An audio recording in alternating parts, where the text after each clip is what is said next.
Guys, welcome to Step Up Code. तो आज का जो टॉपिक है वो है कंस्ट्रक्टर कंसेप्ट इन जावा। तो जावा का जो कुछ मेन पार्ट्स है, जो इसमें कंस्ट्रक्टर एक one of the most important part of the Java programming application. Okay, तो लेट्स स्टार्ट। तो सबसे पहले क्या होगा, व्हाट इज कंस्ट्रक्टर। सबसे पहले जो फर्स्ट पॉइंट आएगा वो है कंस्ट्रक्टर क्या है। Constructor is a block of code similar to the method, मतलब ये मेथड की तरह दिखते हैं और ये one kind of block of code के हिसाब से, मतलब कोड से वो बनते हैं।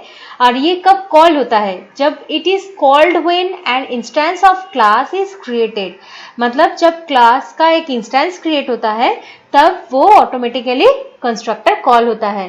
Then at the time of the calling constructor memory for the object is allocated in the memory.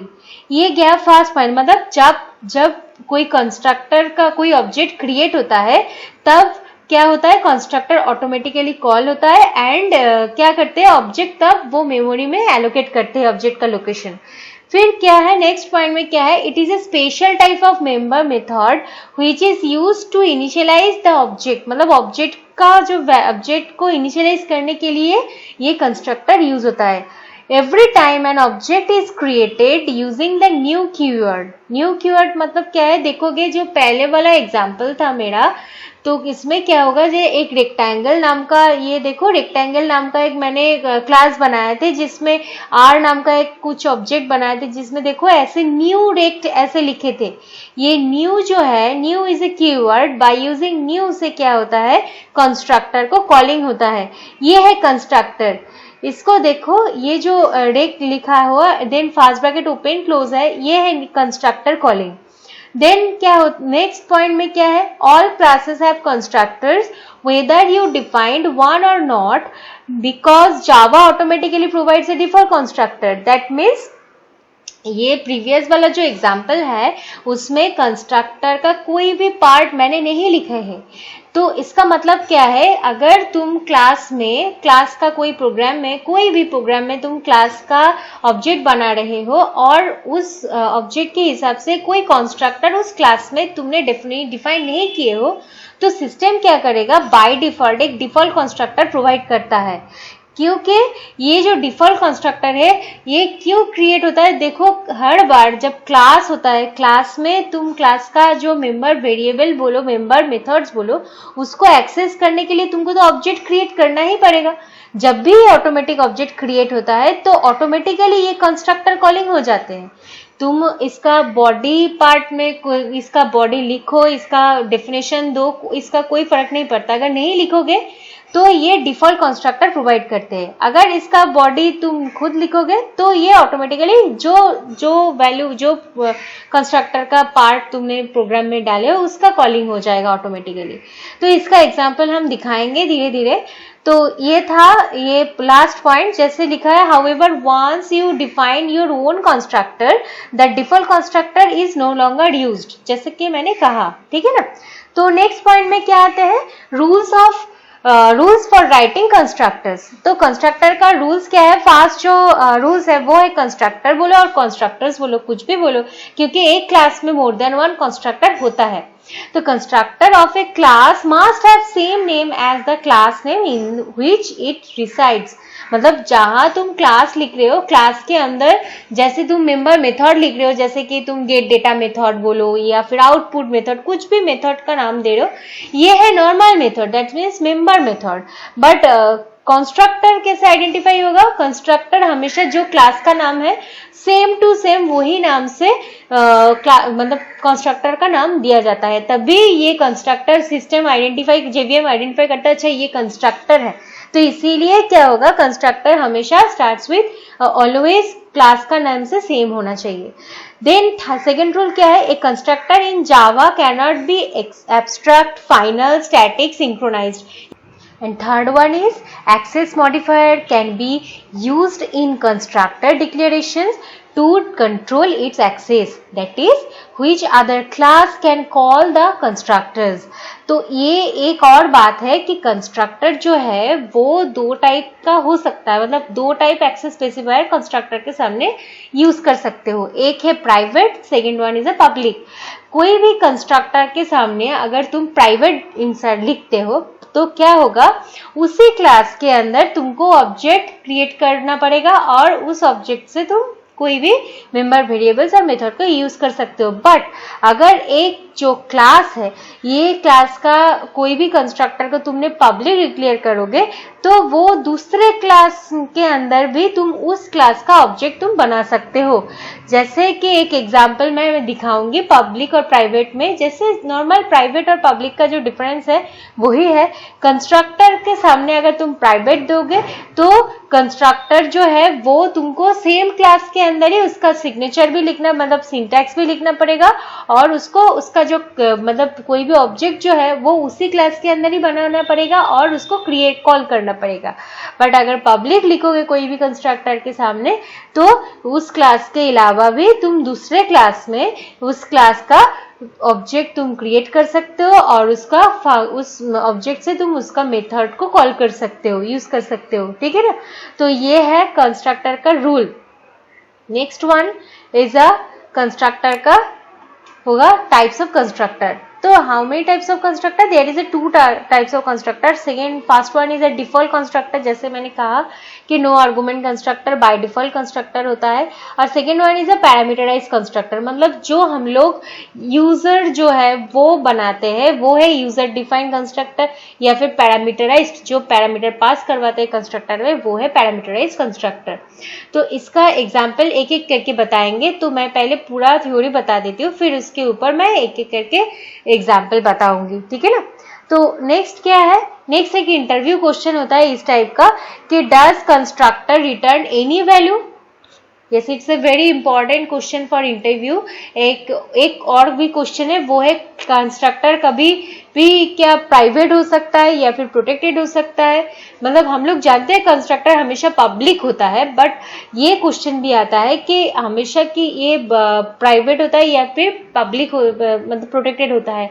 तो ये आंसर होगा यस, ये प्राइवेट तो हो ही सकते हैं, बट ये मैंने जो पहले डिस्कशन में बोला कि पहले वाला स्लाइड में बोला कि ये प्राइवेट हो सकता है क्योंकि ये जो प्राइवेट है, प्राइवेट मतलब सेम क्लास के अंदर तुम ऑब्जेक्ट बना सकते हो, इसमें कोई प्रॉब्लम नहीं होगा, ठीक है ना। तो ये गया एक इंटरव्यू क्वेश्चन। और एक है ये does constructor return any value.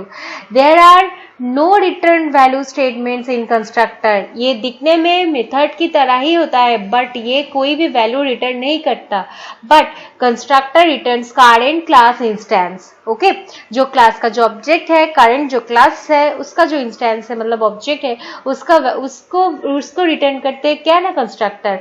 तो we can write return inside a constructor के अंदर रिटर्न में क्या मतलब क्या रिटर्न करते हैं, क्लास का इंस्टेंस, ओके ना, और कोई भी वैल्यू रिटर्न नहीं करता।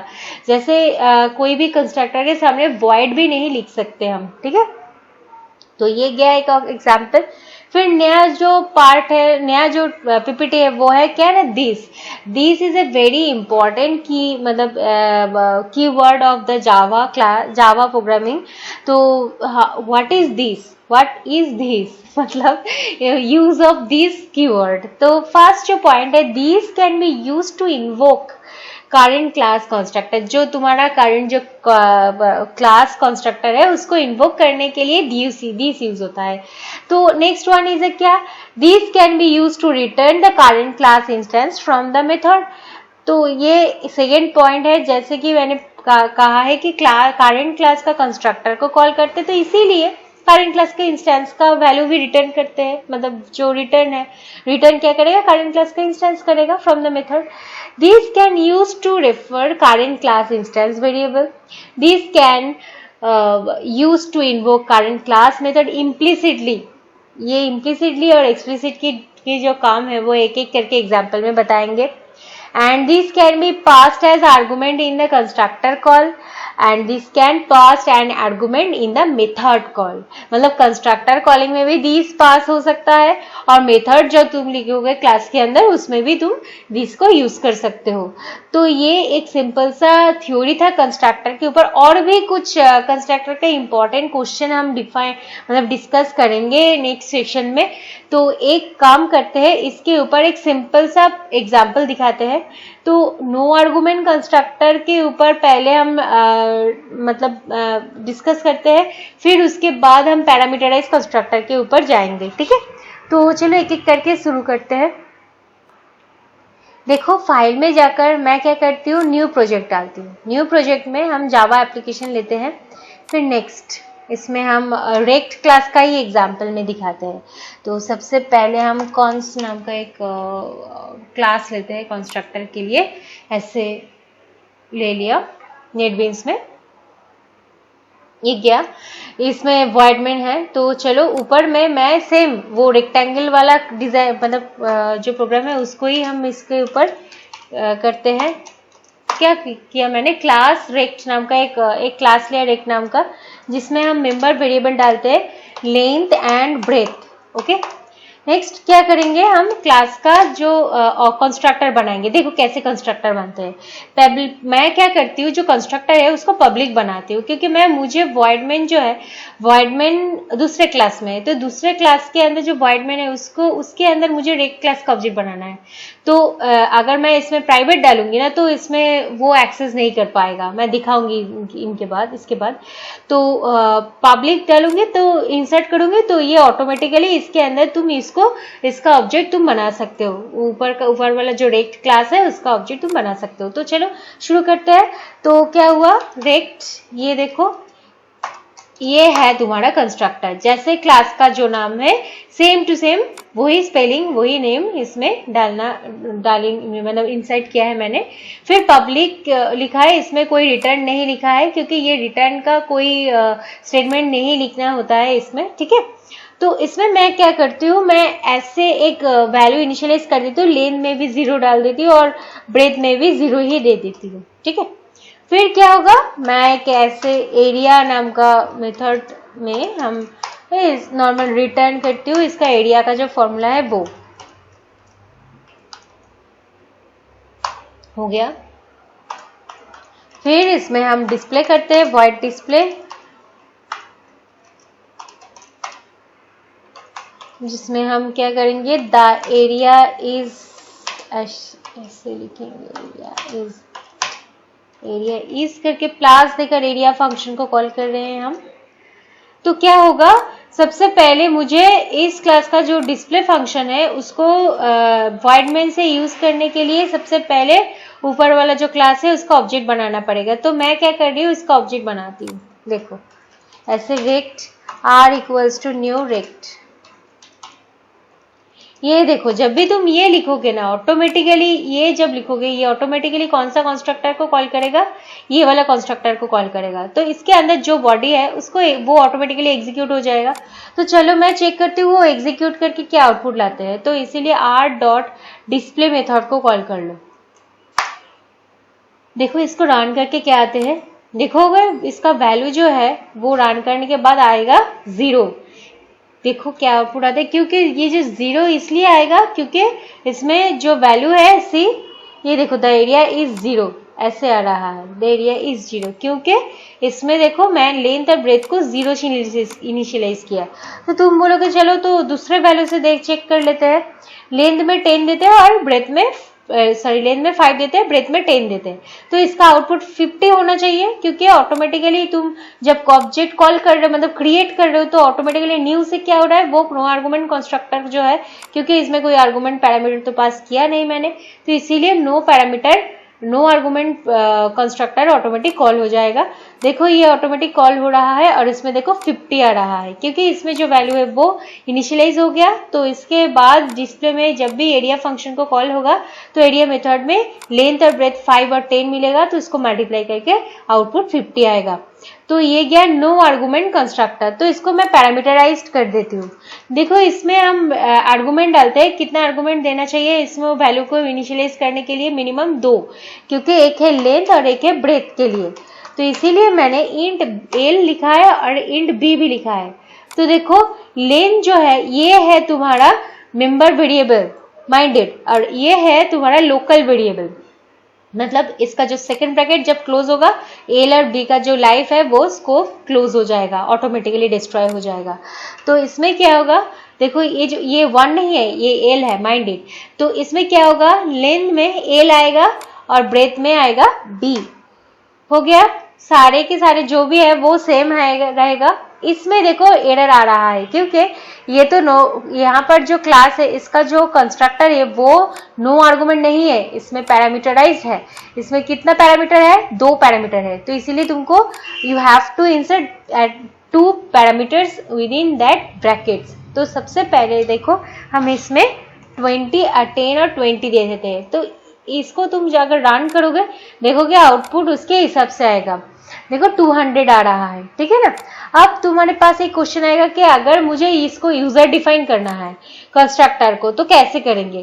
तो यूजर डिफाइन करने के लिए सबसे पहले मुझे इंपोर्ट करना पड़ेगा पैकेज को, क्या है java.util.scanner। इसको मैंने इंपोर्ट कर दिया। फिर क्या होगा, जहां पर तुम ऑब्जेक्ट बना रहे हो उसके ऊपर स्कैनर क्लास का एक ऑब्जेक्ट बना लो, c equals to new scanner.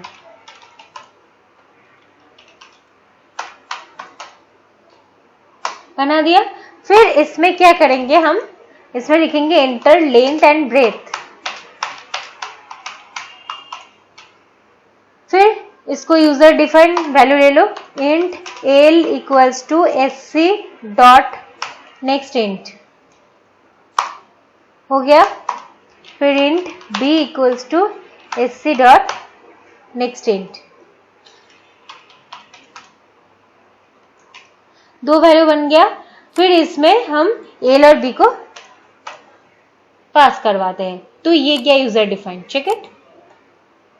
C 2 value demand कर रहा है तो इसमें हम वैल्यू देते हैं, एक देते हैं 20, एक देते हैं 30। तो देखो 600 आउटपुट आया है। तो ये गया पैरामीटराइज्ड कंस्ट्रक्टर का एग्जाम्पल, ठीक है। ये पैरामीटराइज्ड कंस्ट्रक्टर जैसे है, कंस्ट्रक्टर का ओवरलोड भी वैसा होता है। तो कंस्ट्रक्टर ओवरलोडिंग कैसे होता है उसको अगर तुम जानना चाहते हो तो देखो कैसे इस तरीके से कंस्ट्रक्टर ओवरलोड होता है।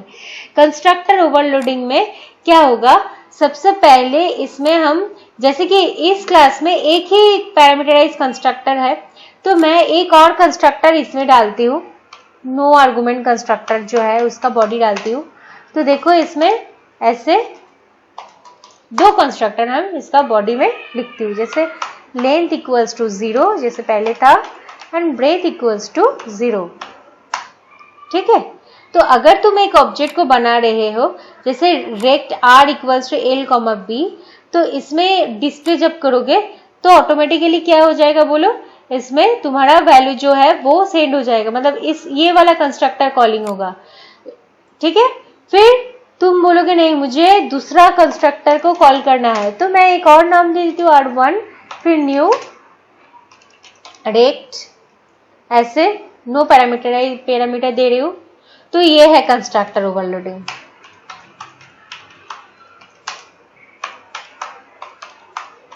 ओके, तो इसको तुम कॉल करो, देखो r1 डॉट डिस्प्ले से।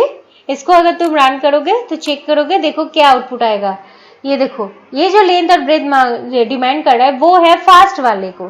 तो फास्ट जो है उसको हम कुछ डाल देते हैं, मतलब इंसर्ट करते हैं 34। ये देखो फास्ट वाला कंस्ट्रक्टर का आउटपुट देखो, और सेकेंड वाला जो कंस्ट्रक्टर है उसमें लेंथ और ब्रेथ को मैंने 0 इंसर्ट किया है, इसीलिए देखो आउटपुट 0 आ रहा है।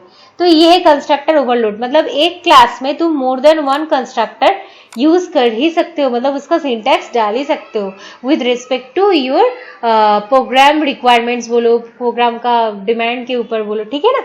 तो ये है कंस्ट्रक्टर के ऊपर सिंपल एक एग्जाम्पल, कंस्ट्रक्टर ओवरलोडिंग के ऊपर भी मैंने दिखा दिया एग्जाम्पल, ठीक है ना। और भी इसके ऊपर और मोर देन 1 क्वेश्चंस हम डिस्कस करेंगे नेक्स्ट सेशन में। तब तक के लिए थोड़ा इसको स्टडी कर लो, कोई कहीं पर भी डाउट होगा, कोई भी क्वेश्चंस आएगा तो ज़रूर पूछना, ठीक है। अगर कोई भी ये होगा तो कमेंट सेक्शन में कमेंट ज़रूर करो। अगर ये वीडियो पसंद आए तो लाइक करो, कमेंट करो एंड सब्सक्राइब ज़रूर करना। और एक बात शेयर करना ना भूलना, ठीक है ना। अब तुम्हारा सपोर्टिंग ही हमारा स्ट्रेंथ है। तो तब तक के लिए गुड बाय।